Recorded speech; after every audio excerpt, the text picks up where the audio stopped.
Have you ever wondered how a huge company, or heck, even your favorite local coffee shop, knows exactly where every single penny is? Well, it turns out they all speak the same language. It's the language that tells their financial story.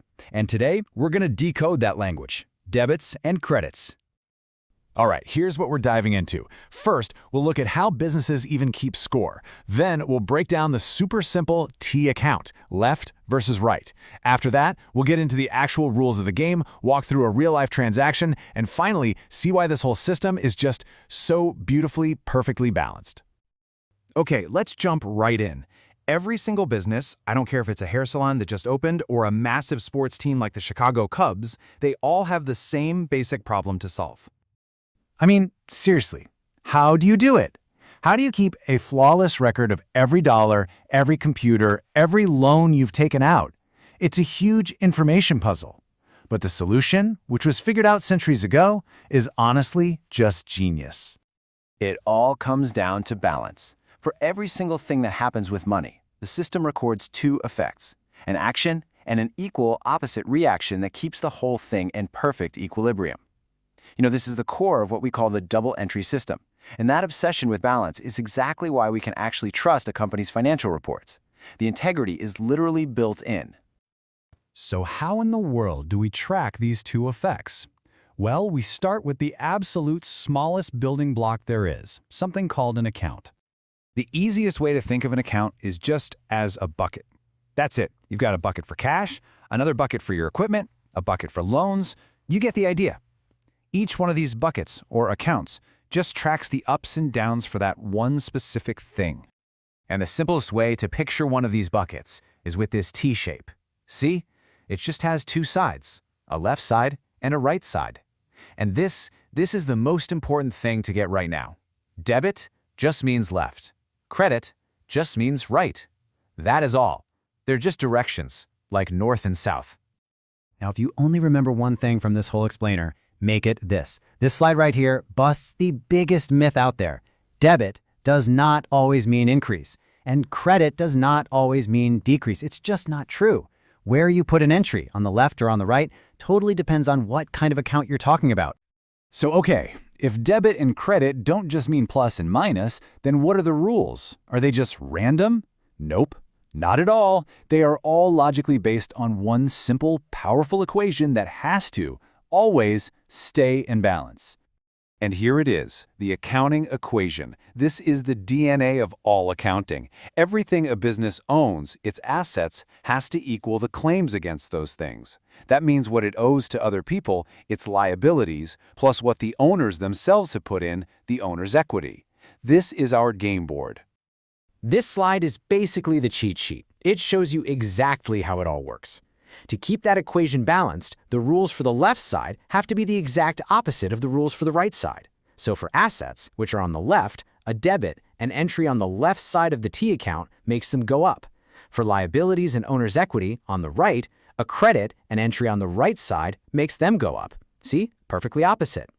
This brings up this idea of a normal balance. Think about it. Since we increase assets with debits, or left side entries, it makes sense that they would normally have a debit balance. I mean, you want your cash account to have a positive balance, right? Well, the opposite is true for liabilities. We increase those with credits, or right side entries, so they have a normal credit balance. Owner's equity is just a little more detailed, but the logic is exactly the same. Things that increase the owner's stake, like their investment or capital and money the business earns, revenues, follow the main rule. They have normal credit balances. But things that decrease the owner's stake, like when they take money out, drawings, or all the costs of running the business, expenses, they follow the opposite rule. They have normal debit balances. Okay, that is enough theory for now. Let's see how this whole thing actually works in the real world. How do we take something that happens in a business and translate it into this language of debits and credits? It's a pretty straightforward three-step recipe. Every time. First, you figure out what happened. You analyze it. Second, you record it in what's called a journal, which is really just a diary of transactions. And third, you transfer or post that info into the individual T account buckets in the ledger. Okay, check this out. Pioneer Advertising's owner invests $10,000 cash. Let's analyze it. What happened? Well, the business's cash went up. Cash is an asset. And what's the rule to increase an asset? A debit. So we debit cash for 10 grand. At the very same time, the owner's capital also went up. That's part of equity, and the rule there is credit to increase. So we credit owner's capital. And look at that, a $10,000 debit and a $10,000 credit, perfectly balanced. Let's do one more. Pioneer buys $5,000 worth of equipment, but they promise to pay for it later. So what happened? The company's equipment, which is an asset, went up by 5 grand. So we debit equipment. But now the company's debt also went up. That's a liability called notes payable. And what's the rule for increasing a liability? A credit. So we credit notes payable. And once again, 5 grand debit, 5 grand credit. It always works.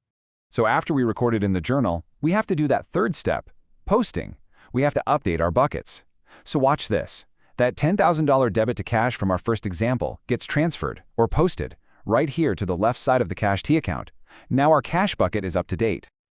And to finish the job, the other half of that entry, the $10,000 credit, gets posted over here to the right side of the owner's capital T account.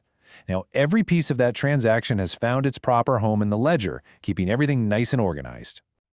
You know, this might seem like a lot of rules to remember at first, but it all comes down to one simple, unbreakable principle that just makes the entire system work. This is it. This is the golden rule. For any transaction you ever record, the grand total of the debits has to equal the grand total of the credits. That's not a guideline, it's a mathematical law of this system. This constant equality is what keeps that main accounting equation in balance, and it's the real reason this system is so powerful and trusted all over the world. So, from a simple little T account all the way up to a system that underpins the entire global economy, it all comes back to that one simple idea. Balance. Debits on the left, credits on the right. Making sure every financial story is told completely and, more importantly, accurately. Kind of makes you wonder, doesn't it? What story are your accountants?